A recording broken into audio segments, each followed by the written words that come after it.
ចា12បងប្អូនរត់ឲ្យតឹងបន្ទាប់មកភ្ជាប់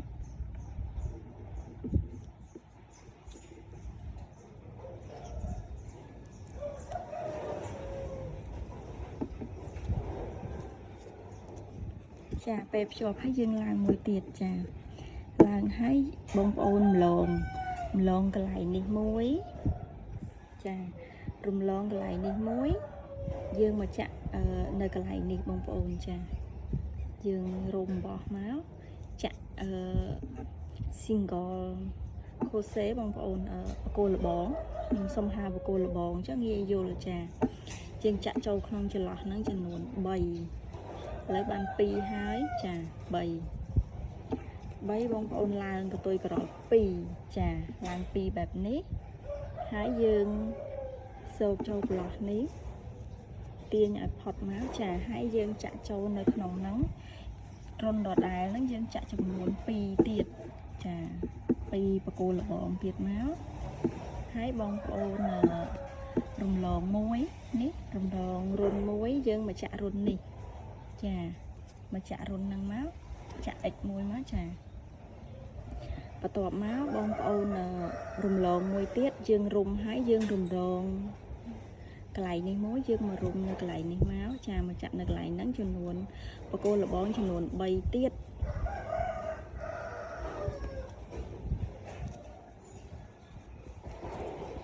ចាចំនួន3ហើយយើងឡើង2ទៀតមកចានេះយើងឡើង2ទៀតចាបន្ទាប់មកយើងចាក់2ទៀតចូលនៅក្នុងរុនតែមួយបកគោលបង2មកចាហើយយើងរំលងកន្លែងនេះមួយយើងមកចាក់នៅកន្លែងនេះចាហើយយើងឡើងមួយមកហើយរំលងមួយយើងមកចាក់នៅចន្លោះមួយទៀតបងប្អូនចាយើងចាក់ដដែលបែបនេះ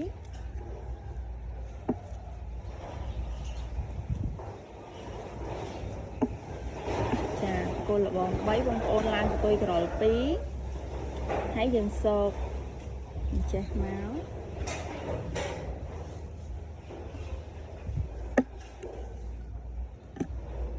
ចាហើយយើងចាក់2ទៀតចូលក្នុងរុនដដែលហ្នឹងមួយរុនយើងបើតាមនេះទៅមួយរុនហ្នឹង5បកគោលបងបងប្អូនចាបន្ទាប់មកយើងមកភ្ជាប់នៅចន្លោះនេះចាប៉ុន្តែអញ្ចឹងហើយបងប្អូនសោកដកមកចាដកមកជុលមកហើយយើងចាដកមកជុលយើងក្រឡាត់ចាក់ឲ្យចំកណ្ដាលបែបនេះបងប្អូនថ្ពួកយកមកបែបនេះមកចាហើយយើងទាញកន្លែងនេះមួយចាទាញកន្លែងហ្នឹងមួយមកហើយយើងឡើងកតុយក្រចំនួន4ចា2 3 4ចាហើយបងប្អូនមកភ្ជាប់នៅ ភ្ជាប់នៅចន្លោះនេះចាហើយយើងឡើង4ទៀតចា4ទៀតបងប្អូនមកភ្ជាប់នៅចាចន្លោះកន្លែងនេះមកបងប្អូនចានេះចាហើយយើងឡើង4ទៀតមកភ្ជាប់នៅចន្លោះនេះទៀតមកបងប្អូនអាហ្នឹងចន្លោះវាកន្លែងចុងការបងប្អូនចាបន្ទាប់មកនេះ3ចន្លោះហើយបងប្អូនចាអញ្ចឹងបងប្អូនឡើងកន្លែងនេះមួយនេះជាងតាក់មកចាយើងរុំមួយហើយយើងចាក់បកគោរបងចំនួន3ចូលចា3ហើយច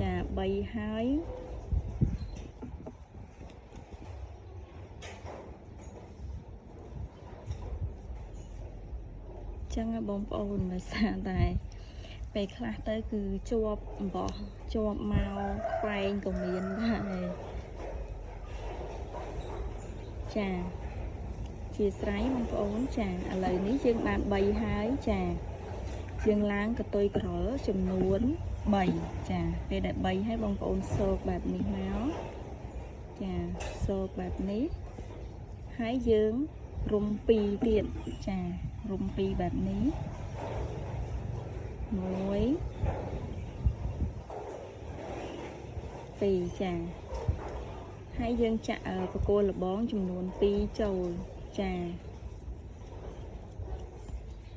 ហើយបងប្អូនចាក់រុំមួយមកចាអិចនៅចន្លោះនេះមួយមកចាបន្ទាប់មកយើងចាប់ផ្ដើមចាក់រុំទៀតចារុំមួយបកគោលបង3ទៀតចា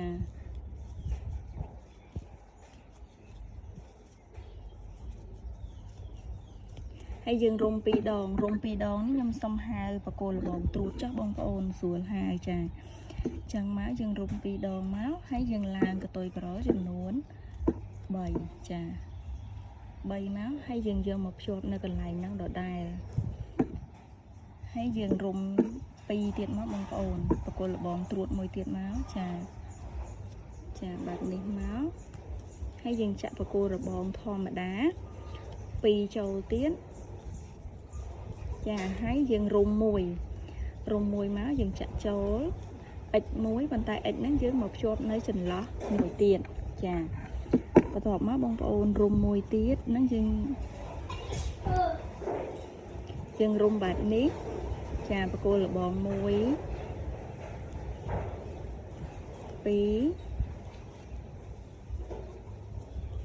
3ចាហើយយើងចាប់ផ្ដើមធ្វើបកគោលលបងត្រួតចំនួន1ចាហើយយើងឡើងកតុយក្រចំនួន3ពេលដែលគ្រប់3ហើយបងប្អូនយកមកភ្ជាប់បែបនេះហើយយើងចាក់បកគោលលបងត្រួតចំនួន1ទៀតចាបែបហ្នឹងហើយយើងចាក់បកគោលលបងធម្មតាចំនួន2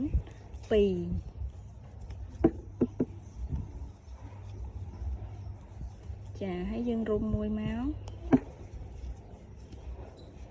ចាហើយយើងយកមកភ្ជាប់នៅចន្លោះហ្នឹងមកបងប្អូនចាហើយយើងកាត់មកចាបានការរំដួលហើយបងប្អូនចាការរំដួលបែបងាយចាក់បែបងាយណាបងប្អូនចាឥឡូវហើយនេះមកធ្វើបណ្ដូលបងប្អូនចាបណ្ដូលខ្ញុំយកអំបោះនេះមកហើយខ្ញុំប្រើម្ជុលនេះមួយនេះបងប្អូនចាប៉ុន្តែខ្ញុំអត់សូវចេះកាន់ម្ជុលទេចាបន្ទាប់មកបងប្អូនគួរជារង្វង់សិនមក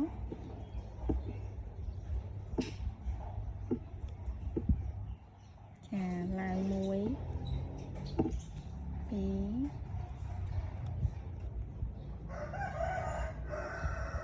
បី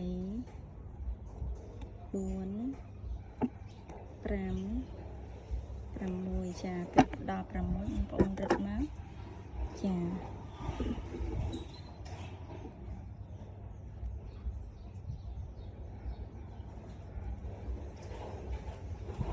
រឹតបែបនេះហើយ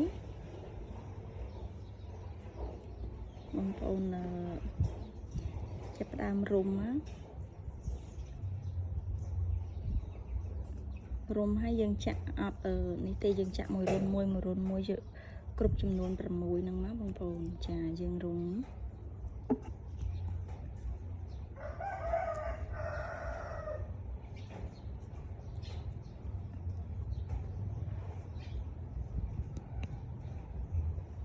ខ្ញុំអត់សូវចេះកាន់មកជុលទូចទេបងប្អូនអើយចាយើងរុំបែបហ្នឹងហើយយើងយកមកភ្ជាប់មកបងប្អូនចាភ្ជាប់មកហើយយើងប្រឡត់បែបនេះមក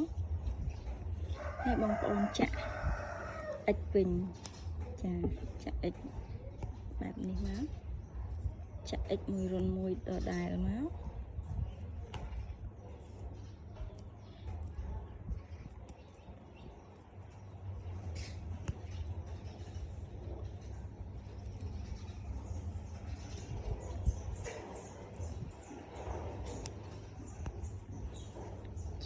ចាក់អិចហើយយើងទាញមកចិត្តមកចាបែបនេះ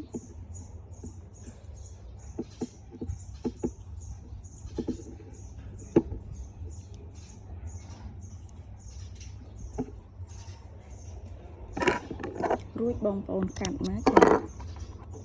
ចាបែបនេះមក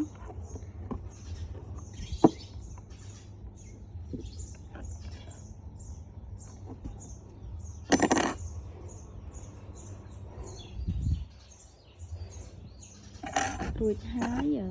បងប្អូនចាប់ផ្ដើមយកកាវទៀនមកដើម្បីទុកជើងបិទបណ្ដូលបងប្អូន